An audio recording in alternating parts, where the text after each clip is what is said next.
All right, as the race to replace Prime Minister Theresa May over in the UK heats up, most of the Conservative Party frontrunners agree on one thing, and that's the need for a close US-UK alliance, especially in light of the growing risk of war with Iran now.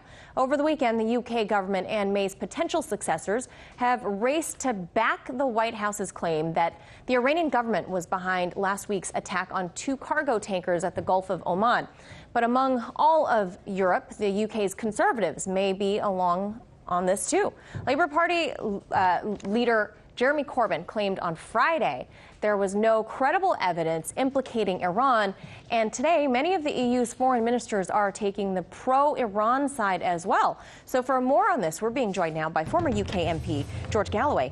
George, the British government is hitting back hard at Corbyn, pointing out that he was previously employed by Iran's press TV. But is he the only one who's learned the lessons about going into war based on just U.S. intelligence? Well, you put your finger on a real paradox here. The media class in Britain and most of the political class are heavily pro-EU. But when it comes to the events in the Persian Gulf and the oil tankers and the rush to war, that same media and political class would rather align themselves with Donald Trump, whom they affect to despise and ridicule, than they would line up with European opinion. Therefore, Jeremy Corbyn is speaking from the same hymn sheet as most of the European governments, most of the European media, most of the European political class. The only people in the world who are lined up behind Pompeo and Bolton on this are Britain and the United States government. It's a real paradox, and one of many.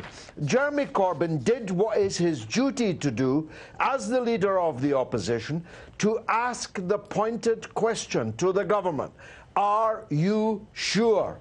Are you sure, especially as you were sure before on Iraq and Afghanistan, right? And look what happened.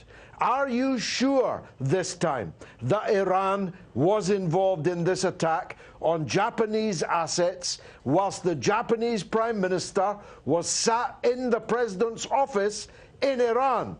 You know, I'm reminded of the wonderful Groucho Marx joke when his wife comes in and catches him in bed with his secretary. Denying it, he says, "Who are you going to believe, me or the evidence of your own eyes?" Everyone else can see that Iran had nothing whatsoever to gain from the events with these oil tankers, everyone except the US government and now the British government. Right. I mean, if you recall back in 2003, the WMDs with Tony Blair quick to jump on with George W. Bush, and it seems that history seems to be repeating itself again. And George, obviously, it seems to be repeating itself because the media plays a huge part in how most people learn about these issues. Have you noticed any sort of bias in the British media's reporting of this crisis? Massive bias. Britain has a very long and bad history with Iran. We used to rule it, of course, and many people wish that we still did. When we ruled it, it wasn't quite the oil field that it has since become, and gas field. But the old habits die hard. The idea of an independent foreign country that owns a lot of resources goes against the grain in countries like ours, and I think in countries like yours. I recall Donald Rumsfeld's famous words: "It's not our fault that God put America's oil under other people's countries." And that's the kind of mentality that is abroad here. But the feeling in Britain, amongst the mainstream political class and the media, it's like, it's almost, there's only one letter of a difference, Iraq and Iran, and it's exactly the same playbook, the same stuff being said, the same arguments being made. And if they go ahead, it'll lead to just as disastrous consequences. More, actually, because Iran will not be conquered in the way that Iraq supposedly was. And George, it's not just Jeremy Corbyn either. EU foreign ministers met today to discuss this crisis, and many have echoed the Labour Party's sentiment there. Germany's Heiko Maas says that the EU is still gathering its own evidence. Luxembourg's foreign minister made a reference to the invasion of Iraq in 2003, called for the UN to step in here. Are we heading to a split now between the US and UK and the rest of the EU allies on this issue?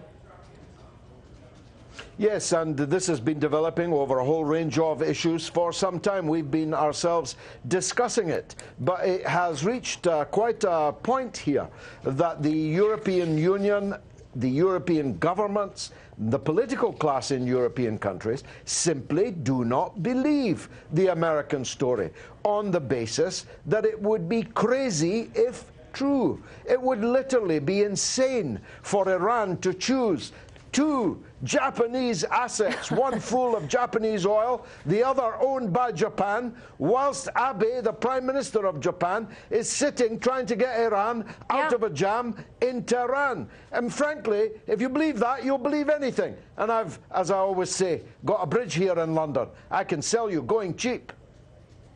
Certainly peculiar times that we're living in, George. I can't explain our lying eyes. As always, appreciate your insight on this. George Galloway, thank you.